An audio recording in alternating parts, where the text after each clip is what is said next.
should you then also analyze what makes you happy? Is that something? Definitely. But I think right now we are always on this pursuit of happiness. We all want to chase that happiness, right? Yeah. But I think when you pursuit of happiness versus appreciating the moment now, Yeah. it's very different. Like Okay. you can be on the pursuit of happiness, but yet being miserable, finding out why I cannot be happy, I cannot be happy, you know. But if let's say you will notice that actually technically I managed to have 3 meals today. Yeah. You know, I have a well-paying job. Yeah. You know, I've got family and friends who I love dearly around me, who I could reach out to. Yeah. That's, to some people, that's happiness, right? So it's I think one thing that the pandemic has also brought or surfaced up, right, is a lot of people have started re-evaluating their lives and their priorities. Hence, you get your I think there's this terminology that is being thrown around, like the great resignation. Like, you know, people are leaving their full-time job because they feel that, I want to do something I'm passionate about. Yeah. Right? So it's appreciate, and that's mindfulness, right? Yeah. So it's, how I say, can you appreciate what exactly you have going on, and being mindfully aware, then I think you'll be able to know that you can be happy. Okay. Yeah. What happens if what happens if you're in a horrible situation? Everything is going on. Like you mentioned, right? Yeah. Maybe you got a happy family, maybe you got well-paying Yeah. job. What happens if you got none of it? And everything is going to shit. Yeah. What happens when everything is just going wrong? And I know of such things like Yeah, it happens, right? Yeah. That's the hardest. Correct.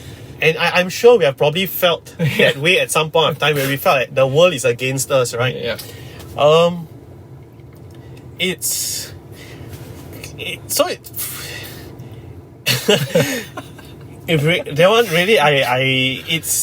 really a tough situation, and at times, right, it's about telling yourself not to give up. Okay. Right?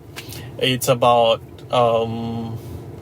finding out whether you have a trusted circle of friends or family that you can actually, or even if you don't have family or you don't have a What if?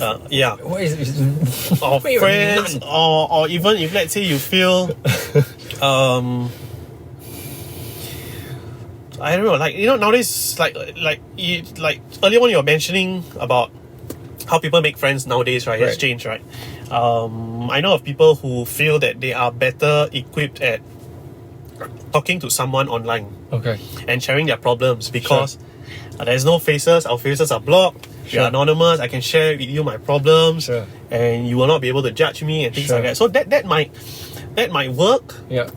You know, I think there are a lot of avenues. If let's say, trying to see, I would say it's very hard when you're in that situation. It's very hard because I found myself in such situations before where it's not nice, and you feel as if everything is going against you. But I think try and muster up something and feel that there is a light at the end of the tunnel somewhere. There might be friends who are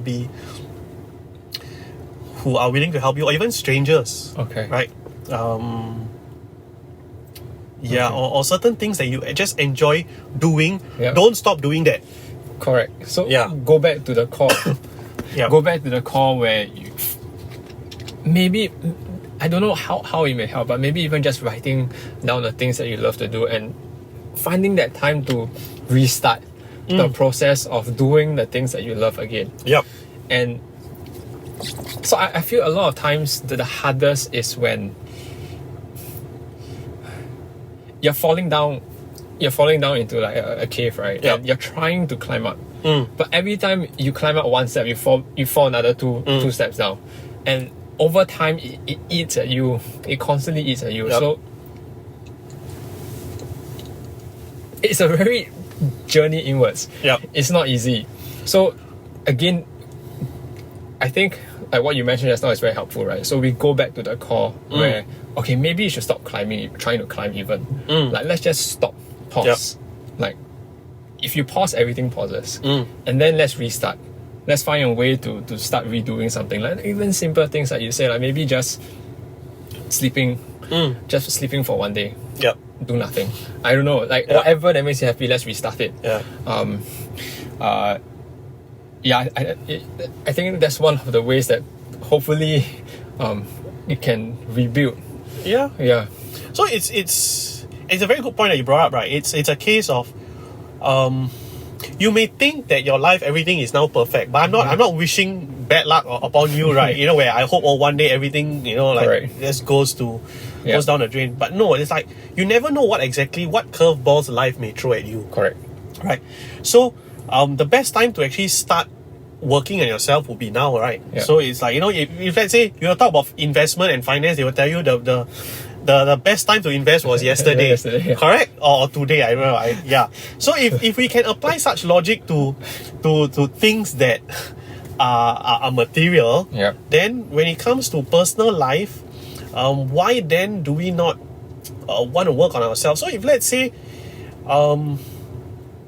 I've seen individuals who may have a lot of things not going for them, right? But because they have constantly always ensured, right, that they enjoyed doing what they did, means things that they enjoy passionately, let's say walks in the park, right, they will still constantly do it even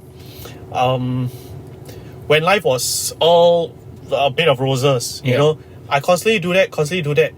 Then when things don't go so well, doesn't mean I stop. I constantly do, because it's you already form a habit, right, of just doing it, and you feel that that's your downtime, and eventually, and sometimes I find that these people who have probably coped or create a coping mechanism for them, for themselves, are better equipped to actually deal with the curveballs that life throw at them.